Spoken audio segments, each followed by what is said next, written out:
저는 그 이루어진 복음이라고 하는 책을 쓰면서 예수님께서 요한복음 19장 30절에 다 이뤘다.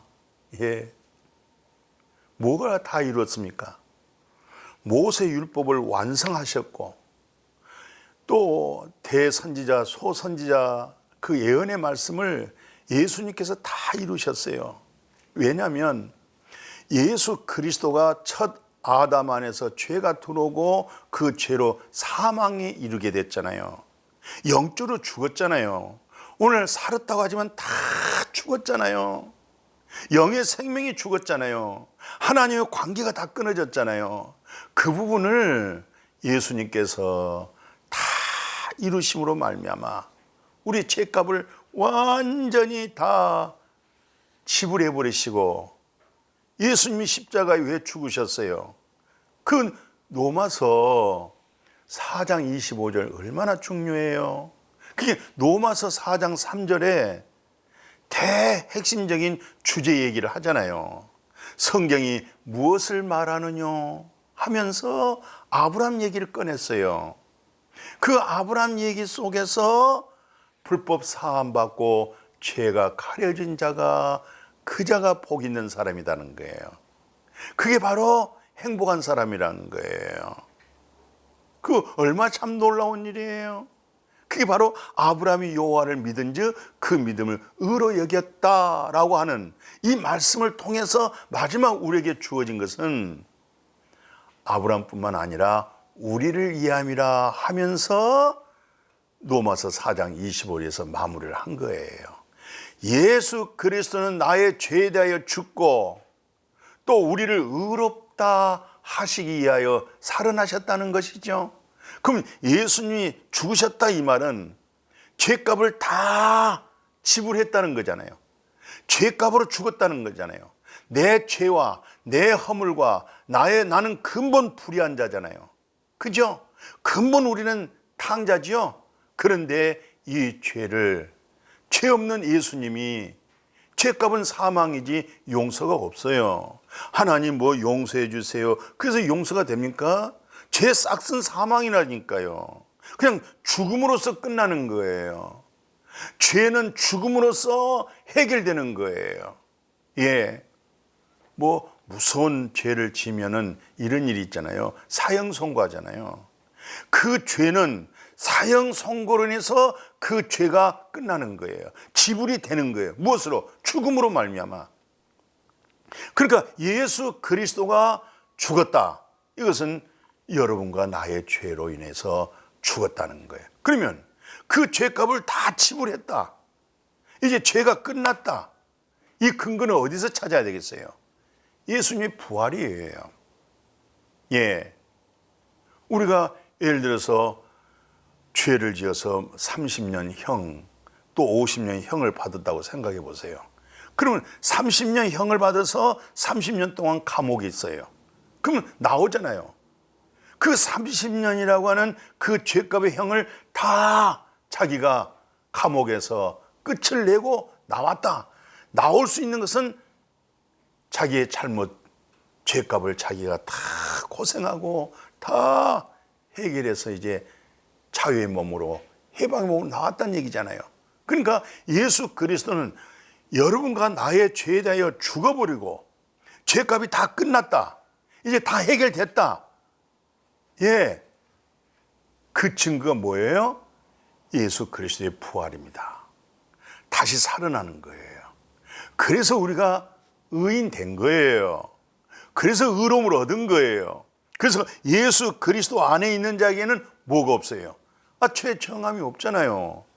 정죄가 없다니까요. 더더욱이 예수 그리스도 안에 있는 자에게는 생명이라고 하는 성령의 법으로 생명되게 하는 그 성령의 법이 죄와 사망의 법에서 해방을 주잖아요. 할렐루야. 그게 바로 예수님께서 다 이뤘다. 이루어진 복음이죠. 그 바로 그 이루어진 복음의 그 핵심의 내용이 뭡니까? 예수님께서 마가복음 1장에 보면은 회개하라. 하나님의 나라가 왔다는 거예요. 근데 그 하나님의 나라는 회개가 이루어졌을 때 바로 하나님의 나라가 임하는 거예요. 이 회개가 없는 하나님의 나라는 그건 종교 생활이에요. 근데 이 회개가 무슨 회개예요? 메타노이아. 메타노이아. 헬라어로 이 회개를 메타노이아. 마음의 변화, 생명 얻는 회개. 내가 진실로 너에게 이르노니 내 말 듣고 나 보내신 자를 믿는 자는 영생을 얻어버렸고 영원한 생명을 얻어버렸고 심판에 이르지 아니하고 사망에서 영원한 생명으로 옮겨졌느니라. 이게 메타노이아의 회개입니다. 이걸 교리적으로 지식적으로 성경적인 이렇게 듣고 배우지 마시고 정말로 하나님께 구하고 찾고 한번 두드려 보세요. 성령님을 통해서 마음의 수건이 벗겨지고 영안의 눈이 떠져버리면서 귀가 할례가를 받아가지고 귀가 열려버리잖아요. 그리고 정말 메타노이아, 생명 얻는 회개, 비로소 마음의 변화가 온 거 아니에요. 메타노이아 회개가 없는, 아무리 회개하고 자백하고 그것은 모든 종교이기 때문에 다 종교들마다 얼마나 회개 많이 합니까? 얼마나 자백을 많이 합니까? 얼마나 양심에 다 송사를 받잖아요. 인간이기 때문에. 그러나 무엇이 지금 첫 단추가 안 돼 있어요? 메타노이아, 생명 얻는 회개, 해산의 수고가 안 돼 있는 거예요. 그래서 사도 바울이 말한 것처럼 일만 스승은 많은데 아비가 없다. 그렇잖아요. 파이다 고고스가 없다는 거예요. 아비가 없다는 거예요. 지금 일만 스승은 많은데, 일만 스승이 뭡니까? 요한일서 1장 9절에 보면 만일 우리가 우리의 죄를 자백하면 저는 미쁘시고 의로우사 우리를 깨끗게 한다는 그런 고백의 내용이 있죠. 그것은요, 메타노이아를 경험한 이후에 메타노이아, 생명 얻는 회개, 완전 마음의 변화가 이루어진 정말 그리스도인으로서 내 일상생활 속에서 때로는 윤리적으로 도덕적으로 하나님 보시기에 합당하지 못한 거 있잖아요. 성령님을 통해서, 내 안에 있는 성령을 통해서 그것을 자백하는 거예요. 그것을 토해버리는 거예요. 그것을 고백하는 거예요. 그것도 회개지만 이 회개는 어떤 회개가 먼저 전제되어야 됐다고요? 메타노이아 회개, 생명 얻는 회개. 정말 간절하게 찾고 두드려야 돼요. 아멘.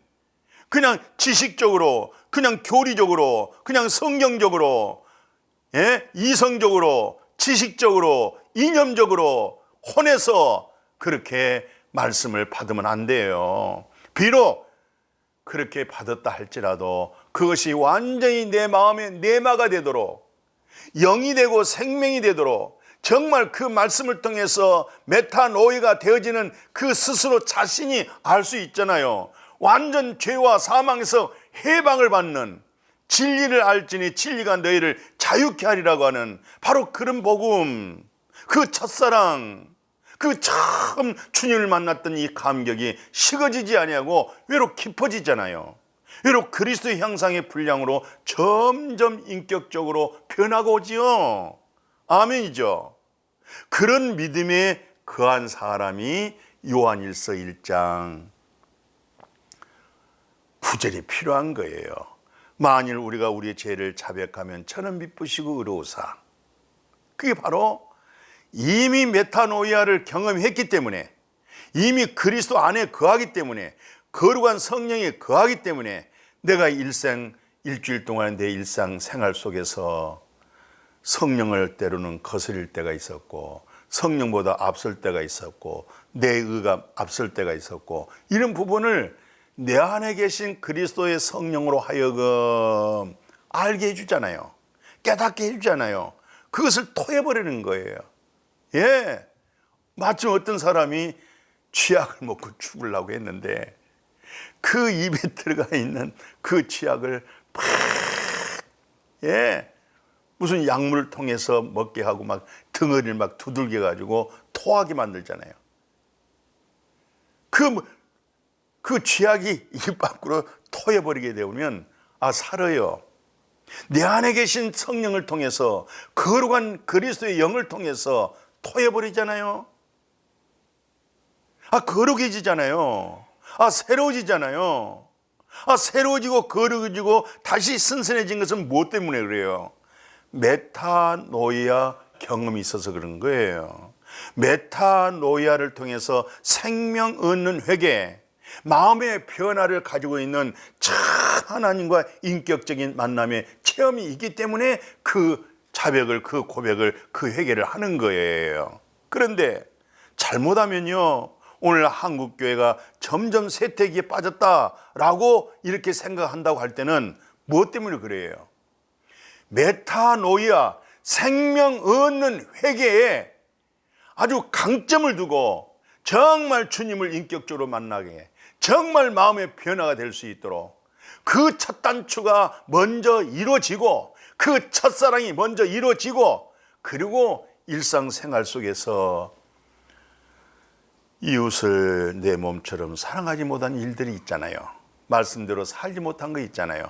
그런 부분을 고백하고 회개하고 눈물 때로는 나오기도 하고 그런 것이지, 메타노이아가 없이 맨날 교회만 가면 회개한다는 거, 마침 타 종교에서 하고 있는 회개, 자백, 고백 똑같은, 마침 다람쥐 집에다가 다람쥐 하나 넣어놓고 물레방아 하나를 넣어놓으면은 다람쥐가 계속 물레방아를 돌려요.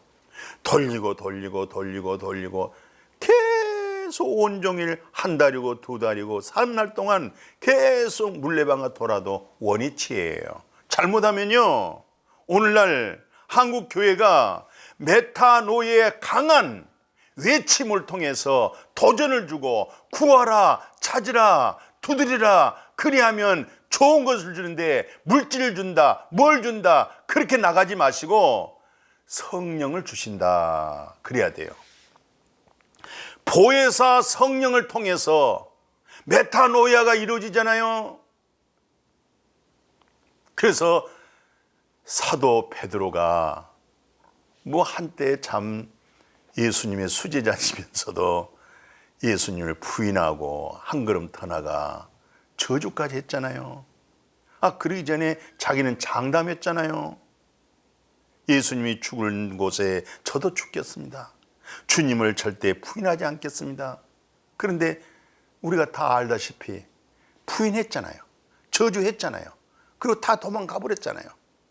나중에 성령 받고 나서 진리의 성령을 통해서 그 입에서 나온 설교가 뭡니까? 예수 그리스도만 증거했던 거예요.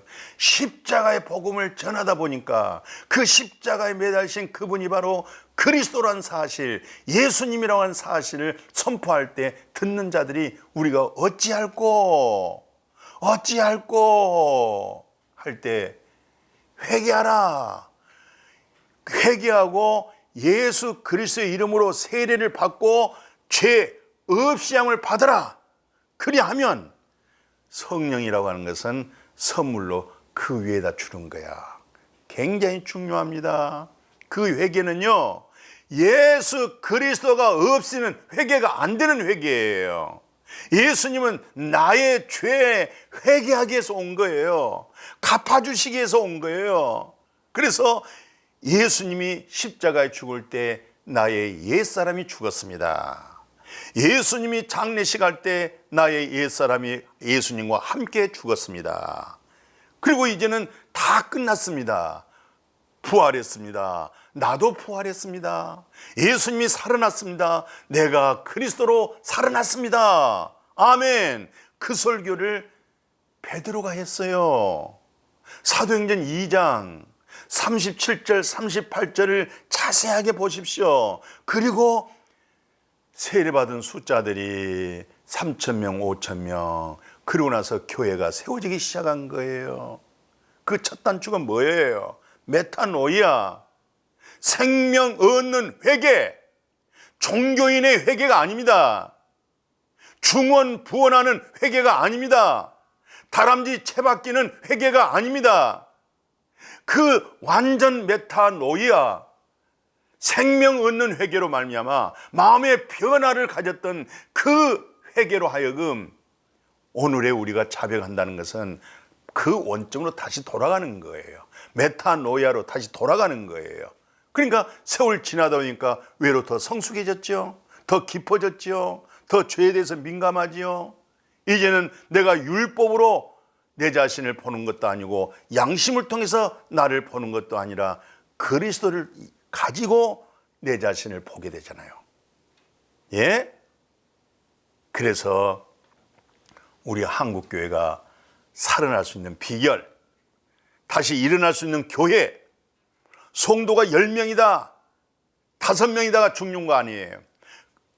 5명 속에서 10명 속에서 메타노이아, 생명 얻는 회개만 일으켜 보십시오. 그들이 잠잠하게 있을 수가 없어요. 복음을 전하지 않았고는 견딜 수가 없는 거예요.